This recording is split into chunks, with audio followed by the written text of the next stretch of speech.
અમૃતાઝ veg kitchen ગુજરાતીમાં આપ સૌનું સ્વાગત છે। આજે આપણે દમ આલુ બનાવીશું। ખૂબ જ ટેસ્ટી શાક લાગે છે। નાની નાની જે બટાટી હોય છે તેમાંથી બને છે। તો ચાલો જોઈએ કેવી રીતે બને છે। અને હા, મારી ચેનલને સબસ્ક્રાઈબ કરવાનું ના ભૂલશો અને બેલ આઇકોનને પણ ક્લિક કરજો, જેથી તમને મારા આવાવાળા વિડીયોઝની જાણકારી મળતી રહેશે।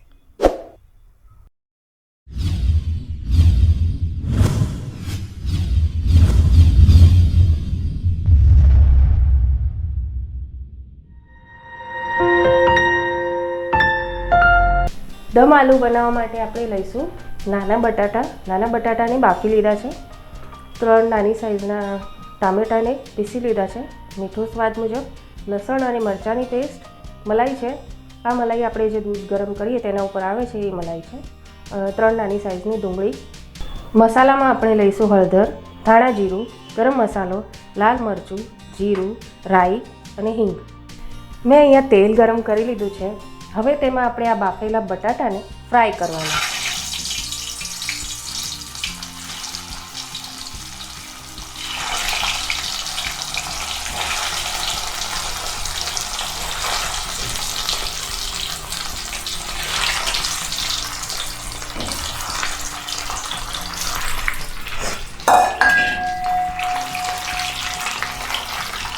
તો હવે આ બટાટા થોડા ગોલ્ડન બ્રાઉન થાય ત્યાં સુધી આને ફ્રાય કરી લેવા।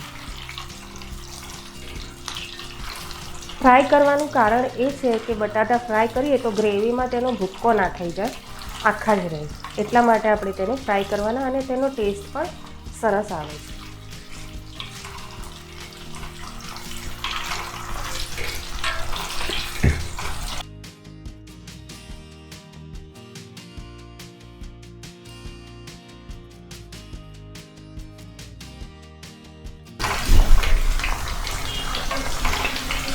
તો આ બટાટા જે છે ગોલ્ડન બ્રાઉન થવા લાગ્યા છે, આપણે તેને કાઢી લઈશું।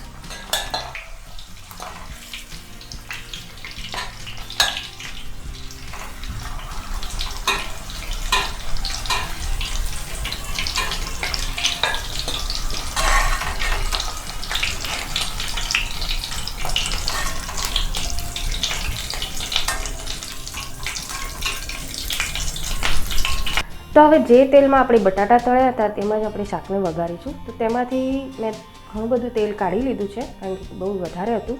હવે તેમાં રાઈ નાખીશું, જીરું, હિંગ, ડુંગળીની પેસ્ટ નાખીશું,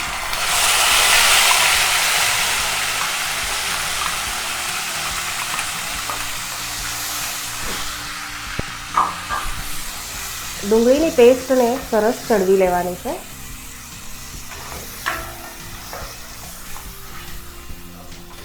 હવે આપણે કોઈ પણ શાકમાં ગ્રેવી બનાવીએ તો ગ્રેવી જરા પણ કાચી ના રહેવી જોઈએ। તો ડુંગળીની જો કચાશ લાગે શાકમાં તો શાકનો ટેસ્ટ બગડી જાય છે। તો એના માટે આ ગ્રેવીને ધીમા તાપે સરસ ચડવા દેવાની છે। જરા પણ ઉતાવળ કરીને આ શાક બનાવવાનું નથી, નહીં તો તમારી બધી જ મહેનત વેસ્ટ જાય છે। તો ખૂબ જ ધીરજ રાખીને ગ્રેવીવાળા શાક બનાવવા જોઈએ। હવે આપણે આ ડુંગળીને સારી રીતે ચડવા દઈશું।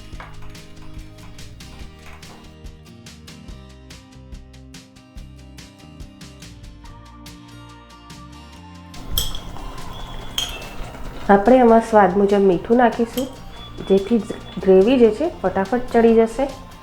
ડુંગળીને જલ્દી ચડવી હોય તો તમારે તેમાં મીઠું નાખી દેવું, તો ડુંગળી જલ્દી ચડી જાય છે।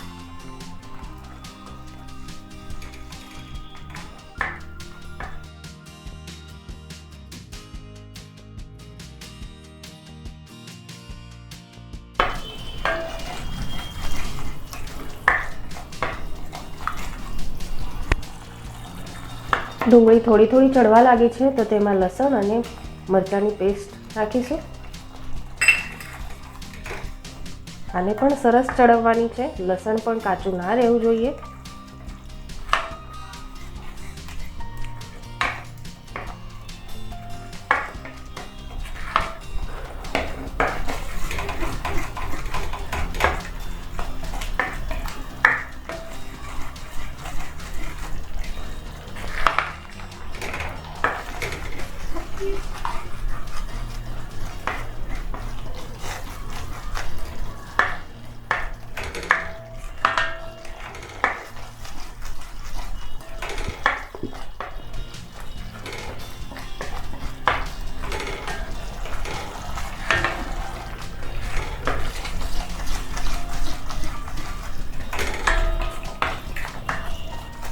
ડુંગળી સરસ ચડી ગઈ છે. હવે તેમાં પીસેલા ટામેટાં નાખીશું. ટામેટાને પણ આ રીતે સરસ ચડવી લેવાનું છે. હવે આમાંથી તેલ છૂટું પડે ત્યાં સુધી આને ચડવવાનું છે. તો ટામેટાં થોડા થોડા ચડવા લાગ્યા છે. તો હવે આપણે તેમાં બધા જ મસાલા નાખીશું. હળદર,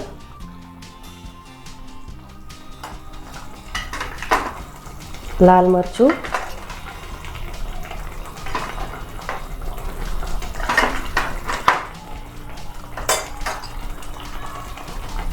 ગરમ મસાલો,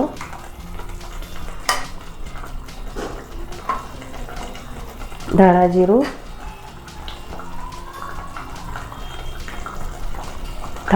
થોડું વધારે પ્રમાણમાં નાખવાનું છે જેનાથી આની ગ્રેવી જાડી થાય.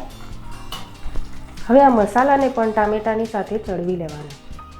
ટામેટું જ્યારે અડધું ચડે ત્યારે બધા મસાલા તેમાં એડ કરી દેવા જોઈએ, જેથી મસાલા પણ ટામેટાની સાથે ચડી જાય.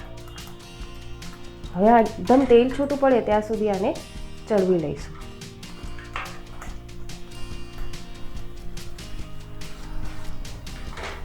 તો આને સતત હલાવતા રહીને ચડવવાનું છે.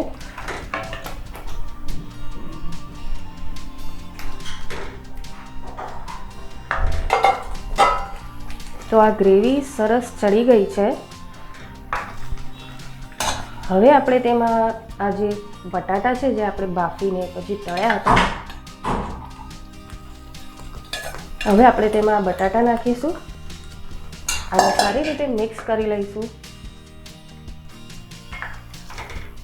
કલર તમે જોઈ શકો છો, ખૂબ જ સરસ આવ્યો છે.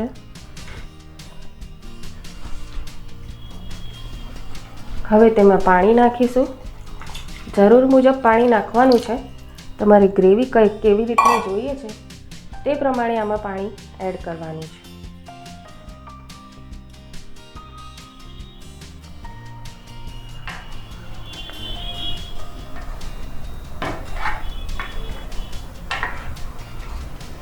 હવે આને સરસ ઉકળવા દઈશું.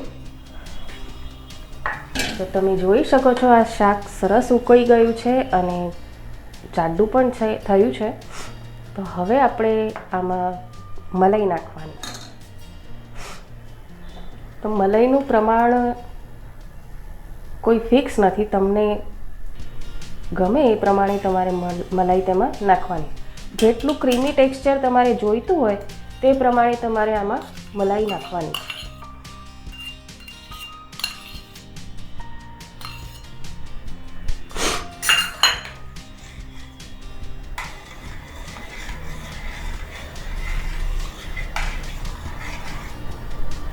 હવે હજુ 5 મિનિટ આપણે આને ઉકળવા દઈશું. મલાઈને આપણે પહેલાં બરાબર મિક્સ કરી લઈશું. તમે જોઈ શકો છો આ શાક સરસ ઉકળી ગયું છે અને આમાં તેલ અને મલાઈ નાખી હતી એટલે ઘી છૂટું પડી ગયું છે. તો થિકનેસ પણ આની વધી છે. હવે આપણે એને બંધ કરીશું અને લીલા ધાણા નાખીશું ને આ શાકને આપણે ગરમ ગરમ સર્વ કરીશું. ટેસ્ટી ચટપટા દમ આલુ બનીને તૈયાર છે.